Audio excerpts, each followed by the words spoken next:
ಜನೌಷಧಿ ಕೇಂದ್ರ ತೆರವುಗೊಳಿಸಿದಂತೆ ಬಿಜೆಪಿ ಪ್ರತಿಭಟನೆ. ಚಾಮರಾಜನಗರದಲ್ಲಿ ಜನೌಷಧಿ ಕೇಂದ್ರಗಳನ್ನು ಸರ್ಕಾರಿ ಆಸ್ಪತ್ರೆ ಆವರಣದಿಂದ ತೆರವು ಮಾಡಲು ರಾಜ್ಯ ಸರ್ಕಾರ ಕಾಂಗ್ರೆಸ್ ಮುಂದಾಗಿರುವ ಕ್ರಮವನ್ನ ಖಂಡಿಸಿ ಬಿಜೆಪಿ ನಗರ ಮಂಡಲದ ವತಿಯಿಂದ ನಗರದಲ್ಲಿ ಪ್ರತಿಭಟನೆ ನಡೆಸಲಾಯಿತು. ನಗರದ ಜಿಲ್ಲಾ ಸರ್ಕಾರಿ ಸಾರ್ವಜನಿಕ ಆಸ್ಪತ್ರೆ ಹಾಗೂ ಜನೌಷಧಿ ಕೇಂದ್ರದ ಎದುರು ಕಾರ್ಯಕರ್ತರು ಪ್ರತಿಭಟನೆ ನಡೆಸಿದ್ದಾರೆ. ಬಿಜೆಪಿ ಜಿಲ್ಲಾ ಮಾಜಿ ಅಧ್ಯಕ್ಷ ಆರ್ ಸುಂದರ್ ಮಾತನಾಡಿ, ಪ್ರಧಾನಿ ನರೇಂದ್ರ ಮೋದಿ ನೇತೃತ್ವದ ಕೇಂದ್ರ ಬಿಜೆಪಿ ಸರ್ಕಾರ ಜಾರಿಗೆ ತಂದಿರುವ ಜನೌಷಧ ಕೇಂದ್ರಗಳು ಬಡ ಮಂದಿಗೆ ಕಡಿಮೆ ದರದಲ್ಲಿ ಔಷಧಿಗಳನ್ನು ಒದಗಿಸುತ್ತಿದೆ. ಜನರಿಗೆ ಹೆಚ್ಚು ಅನುಕೂಲವಾಗಿರುವ ಇಂತಹ ಕೇಂದ್ರಗಳನ್ನು ತೆರವುಗೊಳಿಸಲು ಜನ ವಿರೋಧಿ ಕಾಂಗ್ರೆಸ್ ಸರ್ಕಾರ ಮುಂದಾಗಿದೆ ಎಂದು ಆರೋಪಿಸಿದ್ದಾರೆ. ಬಿಜೆಪಿ ಜಿಲ್ಲಾ ಪ್ರಧಾನ ಕಾರ್ಯದರ್ಶಿ ಮೂಡ್ನಾಕುಡು ಪ್ರಕಾಶ್ ಮಾತನಾಡಿ, ಜನರಿಗೆ ಉಪಯೋಗವಾಗಿರುವ ಜನೌಷಧಿ ಕೇಂದ್ರಗಳನ್ನು ಮೆಡಿಕಲ್ ಲಾಬಿಗೆ ಮಣಿದು ಮುಚ್ಚುವ ಹಂತಕ್ಕೆ ಕಾಂಗ್ರೆಸ್ ಸರ್ಕಾರ ಬಂದಿದೆ. ಬಡವರ ಶಾಪ ಸರ್ಕಾರಕ್ಕೆ ತಟ್ಟಲಿದೆ. ಇದೀಗ ಬಿಜೆಪಿ ಸಾಂಕೇತಿಕ ಪ್ರತಿಭಟನೆ ಮಾಡಲಿದೆ. ಸರ್ಕಾರ ತನ್ನ ನಿರ್ಧಾರವನ್ನ ಹಿಂಪಡೆದಿದ್ರೆ ಉಗ್ರ ಹೋರಾಟವನ್ನ ಹಮ್ಮಿಕೊಳ್ಳಲಾಗುವುದು ಎಂದು ಎಚ್ಚರಿಕೆಯನ್ನ ನೀಡಿದ್ದಾರೆ. ಕಾಡಾ ಮಾಜಿ ಅಧ್ಯಕ್ಷ ನಿಜಗುಣರಾಜು, ಚೂಡಾ ಮಾಜಿ ಅಧ್ಯಕ್ಷ ಬಾಲಸುಬ್ರಹ್ಮಣ್ಯಂ ಮಾತನಾಡಿ, ಪ್ರತಿಭಟನೆಯಲ್ಲಿ ನಗರಸಭಾ ಅಧ್ಯಕ್ಷ ಸುರೇಶ್, ಜಿಲ್ಲಾ ಪ್ರಧಾನ ಕಾರ್ಯದರ್ಶಿ ಹೊನ್ನೂರು ಮಹಾದೇವಸ್ವಾಮಿ, ಜಿಲ್ಲಾ ಉಪಾಧ್ಯಕ್ಷ ಶಿವು ವಿರಾಟ್, ಜಿಲ್ಲಾ ವಕ್ತಾರ ಕಾಡಹಳ್ಳಿ ಕುಮಾರ್, ನಗರ ಮಂಡಲ ಅಧ್ಯಕ್ಷ ಶಿವರಾಜ್, ಪ್ರಧಾನ ಕಾರ್ಯದರ್ಶಿಗಳಾದ ಕೂಸಣ್ಣ, ಮಹೇಶ್, ನಗರಸಭಾ ಸದಸ್ಯೆ ಕುಮುದಾ ಕೇಶವಮೂರ್ತಿ, ಮಾಜಿ ಚೂಡಾ ಮಾಜಿ ಅಧ್ಯಕ್ಷ ಕುಲಗಣ್ ಶಾಂತಮೂರ್ತಿ, ಯುವ ಮೋರ್ಚಾ ಜಿಲ್ಲಾಧ್ಯಕ್ಷ ಸೂರ್ಯಕುಮಾರ್, ಎಸ್ಟಿ ಮೋರ್ಚಾ ಜಿಲ್ಲಾಧ್ಯಕ್ಷ ಚಂದ್ರಶೇಖರ್, ಉಪಾಧ್ಯಕ್ಷ ಬುಲೆಟ್ ಚಂದ್ರು, ಎಂಎಸ್ ಚಂದ್ರಶೇಖರ್, ಬೇಡರಪುರ ಬಸವಣ್ಣ, ಪರಮಶಿವಯ್ಯ, ಮಾಜಿ ಸದಸ್ಯ ಶಿವಣ್ಣ, ಮಂಜುನಾಥ್, ರಾಮಸಮುದ್ರ ಶಿವಣ್ಣ, ನಗರ ಮಂಡಲ ಮಾಜಿ ಅಧ್ಯಕ್ಷ ನಾಗರಾಜು, ಆನಂದ್ ಭಗೀರಥ, ಕಿರಣ್, ಪರಶಿವಯ್ಯ, ಭಾಸ್ಕರ್, ಮಣಿಕಂಠ, ರುದ್ರ, ರಮೇಶ್ ನಾಯಕ್ ಇತರರು ಭಾಗವಹಿಸಿದರು. ಬ್ಯೂರೋ ರಿಪೋರ್ಟ್ ಹೊಮ್ಮ ನಂಜುಂಡ ನಾಯಕ, ಪ್ರಜಾಪವರ್ ಟಿವಿ, ಚಾಮರಾಜನಗರ.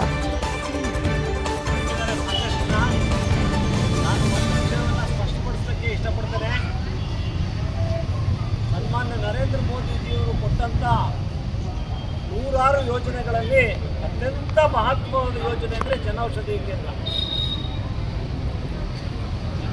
ಸಾರ್ವಜನಿಕರ ಆರೋಗ್ಯದಲ್ಲಿ ಯಾವ ಒಂದು ಸರ್ಕಾರ ಮೂಲಭೂತ ಸೌಲಭ್ಯ, ಆರೋಗ್ಯ ಮತ್ತು ಶಿಕ್ಷಣಕ್ಕೆ ಆದ್ಯತೆಯನ್ನು ಕೊಡಬೇಕಾದಂತಹ ಒಂದು ಸರ್ಕಾರ, ಯಾವುದೇ ಒಂದು ಸರ್ಕಾರ ಆದರೂ ಈ ಮೂರಕ್ಕೆ ಆದ್ಯತೆಯನ್ನು ಕೊಡಬೇಕು.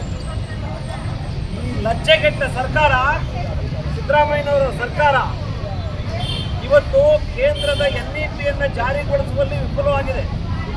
ಜಾರಿಗೊಳಿಸೋಕ್ಕಾಗೋದಿಲ್ಲ ಎಂಬತಕ್ಕಂಥ ನಿರ್ಣಯವನ್ನು ತಗೊಂಡಿದೆ. ಜನೌಷಧ ಕೇಂದ್ರಗಳನ್ನು ಮುಚ್ಚಲಿಕ್ಕೆ ಆದೇಶ ಕೊಟ್ಟಿದೆ. ಆರೋಗ್ಯ ಆಯುಕ್ತಾಲಯದಲ್ಲಿ ಇನ್ನು 31 ಅರ್ಜಿಗಳಿರ್ತಕ್ಕಂಥದ್ದನ್ನ ತಿರಸ್ಕರಿಸಿದ್ದಾರೆ. ಅಂದರೆ ಇವರು ಡ್ರಗ್ಸ್ ಮಾಫಿಯಾದಲ್ಲಿ ಸೇರಿಕೊಂಡು ಇವತ್ತು ಯಾವುದೇ ಒಂದು ಡ್ರಗ್ಸ್ನ ತಗೊಂಡ್ರೆ 40%ಗಿಂತ ಲಾಭ ಕಡಿಮೆ ಇಲ್ಲ. 100 ರೂಪಾಯಿ ಪದಾರ್ಥ ತಗೊಂಡ್ರೆ ಮಾರ್ತಕ್ಕಂಥವ್ರಿಗೆ 40% ಉಳಿತಾ ಇತ್ತು. ಅದನ್ನೇ ರಾಜ್ಯ ಸರ್ಕಾರಕ್ಕೂ ಒಂದು 20% ಹೋಗ್ತದೆ.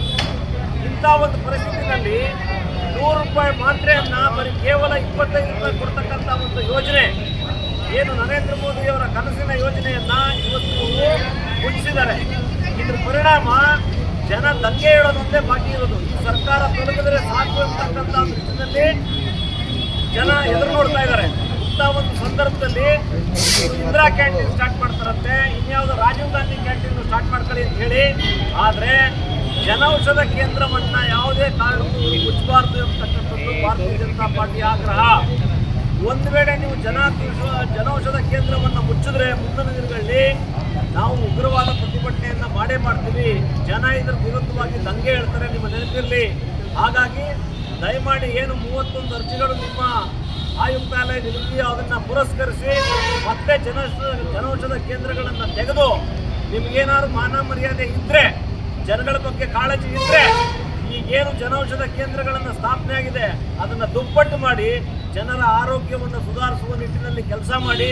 ಸಿದ್ದರಾಮಯ್ಯನವರೇ, ಯಾವುದೋ ಒಂದು ವರ್ಗವನ್ನು, ಯಾವುದೋ ಒಂದು ಧರ್ಮವನ್ನು ತುಷ್ಟೀಕರಣ ಮಾಡಿಕೊಂಡು ವೋಟ್ ಬ್ಯಾಂಕ್ ಮಾಡಿಕೊಂಡು ರಾಜಕಾರಣ ಮಾಡೋದನ್ನು ನಿಲ್ಲಿಸಿ ಇಂಥ ಒಂದು ಒಳ್ಳೆ ಕೆಲಸಗಳನ್ನ ಮಾಡಿ. ನಿಮ್ಮದು ಪಾಪದ ಕೂಡ ಬಂಧುಗಳೇ, ಇವತ್ತು ನಿಮ್ಮೆಲ್ಲರಿಗೂ ಗೊತ್ತಿರೋ ಹಾಗೆ ಏನು ಬಡವರ ಜೀವರಾಶಿಯಿಂದ ಔಷಧಿಗಳನ್ನು ಸರ್ಕಾರಿ ಆಸ್ಪತ್ರೆಗಳಲ್ಲಿ ಜನೌಷಧಿ ಕೇಂದ್ರಗಳೇನಿದೆ, ಇವತ್ತು ಜನೌಷಧಿ ಕೇಂದ್ರಗಳ ಮೇಲೆ ರಾಜ್ಯ ಸರ್ಕಾರ ಹಗೆಯನ್ನು ಸಾಧಿಸ್ತಾ ಇದೆ. ಜೊತೆಗೆ ಡ್ರಗ್ಸ್ ಮಾಫಿಯಾಕ್ಕೆ ರಾಜ್ಯ ಸರ್ಕಾರ ಬಲಿಯಾಗಿದೆ.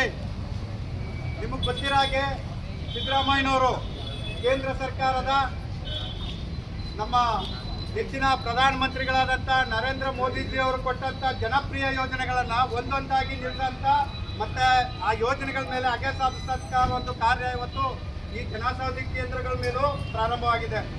ಉದಾಹರಣೆಗೆ PM ಕಿಸಾನ್ ಯೋಜನೆಯಲ್ಲಿ ನಮ್ಮ ರಾಜ್ಯ ಸರ್ಕಾರದವರು ಯಡಿಯೂರಪ್ಪನವರು ಸನ್ಮಾನ್ಯ ಮುಖ್ಯಮಂತ್ರಿಗಳಾದಂಥ ಯಡಿಯೂರಪ್ಪನವರು 4,000 ಕೊಡ್ತಿದ್ರು, ಅದನ್ನು ನಿಲ್ಲಿಸಿದ್ರು. ಜೊತೆಗೆ ರಾಜ್ಯದ ಏನು NEP ಯೋಜನೆ ಏನಿತ್ತು ಈ ಶಿಕ್ಷಣ ಸಂಬಂಧಪಟ್ಟಂತೆ ಅದನ್ನು ಕೂಡ ನಮ್ಮ ರಾಜ್ಯದಲ್ಲಿ ತರಲಿಲ್ಲ. ಪಾಕಿಸ್ತಾನದ ಮೇಲೆ ಪಾಕಿಸ್ತಾನದ ಭಯೋತ್ಪಾದಕರು ಇವತ್ತೇನು ನಮ್ಮ ಹಿಂದೂಗಳನ್ನ ಹತ್ಯೆ ಮಾಡಿದಾಗ ಕೇಂದ್ರ ಸರ್ಕಾರ ಸ್ಪಷ್ಟವಾಗಿ ಹೇಳಿತ್ತು, ಪ್ರಜೆಗಳನ್ನ ಗುರುತಿಸಿ ಅಂತ. ರಾಜ್ಯ ಸರ್ಕಾರ ಇಲ್ಲಿವರೆಗೂ ಪಾಕಿಸ್ತಾನ ಪ್ರಜೆಗಳನ್ನ ಯಾವುದೇ ಜಿಲ್ಲೆಯಲ್ಲಿ ಗುರುತಿಸುವಂತ ಕಾರ್ಯಕ್ಕೆ ಮುಂದಾಗಲಿಲ್ಲ.